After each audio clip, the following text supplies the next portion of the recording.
Okay, I'm gonna talk about linear congruences.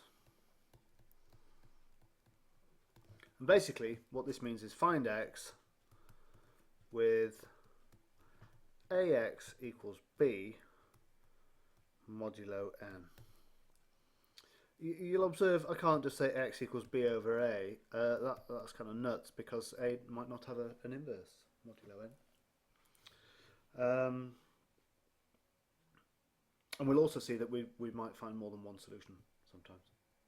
So let's just have a think about this. What I'm going to do is I'm going to consider as an example. I'm going to consider 12x equals 18 modulo 42. Just as a concrete example, but I'm going to consider the general case as well. But this is just going to fix our ideas. First of all, it's not entirely obvious that this has got any solutions at all. It does have solutions. We'll find them. But we'll also see that the solution ain't unique. There's more than one solution. And if you've seen this kind of thing before, it's a lot easier. So I'm just going to show you the general theory. So let's consider ax equals b modulo n. The first thing I'm going to consider, I'm going to define d equals the greatest common divisor of a and n. So in our case here, we've got a equals 12 and n equals 42. So d equals the greatest common divisor of 12 and 42, which can work out to be 6. So that's great. So basically, we can find solutions because we can find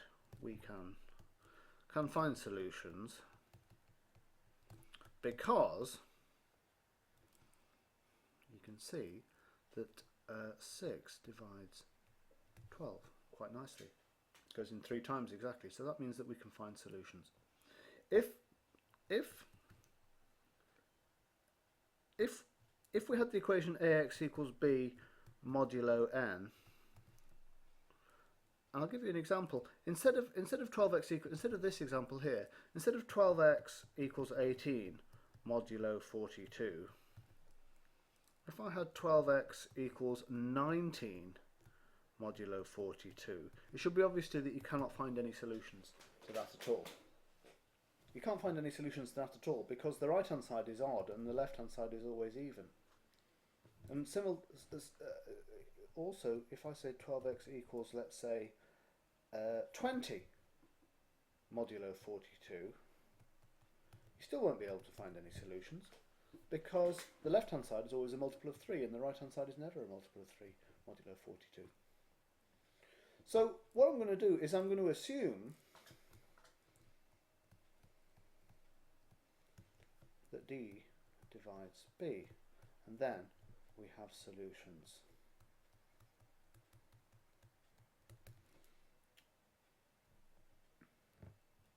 Okay, so suppose we have found a solution.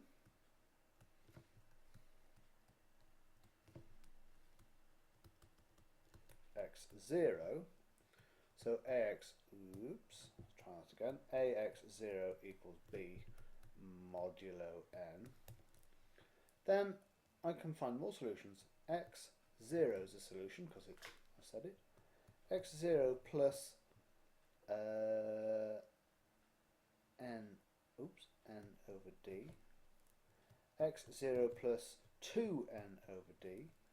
Now remember that d is a divisor of n because d, by definition, is the greatest common divisor of a and n. So it certainly goes into d. Well, that is. So it certainly goes into n certainly goes into d, and all the way down to x0 plus n minus 1 n over. I'm sorry, d minus 1 n over d. We can try the next one as well, x0 plus d times n over d, but that's just x0 plus n because the d's cancel and we're back to where we started, which is up here. So here we've got d solutions altogether. Well, I better prove that these are solutions, so let's just have a think about that. x0 is a solution, which means that ax0 plus b, ax0 equals b modulo n. So ax0 plus, let's say, r n over d equals ax0 plus ra over dn, oops, which equals ax0, because this guy's got an n in it, so that's 0 modulo n, I guess I could say plus 0, equals ax0 equals b by supposition.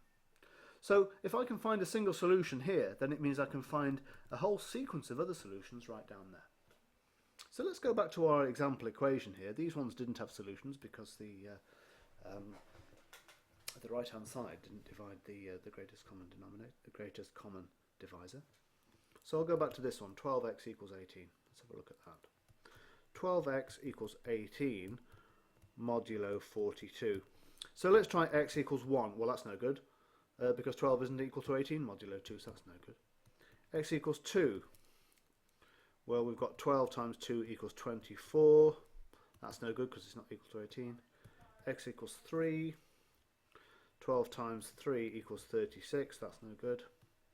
X equals 4. We've got 12 fours are 48. Equals 6 modulo 42. That's no good.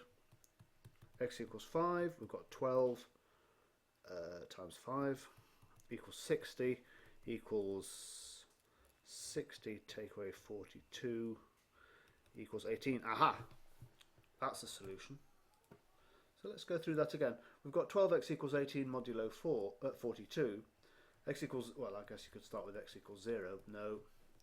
No, no, no, no. Yes. So we found a solution. Oops. We found a solution. X equals 5. So 12x equals, what was it? 18 modulo 42 has got a solution. X equals 5. And we've established that d equals 6 here. So the whole system of solutions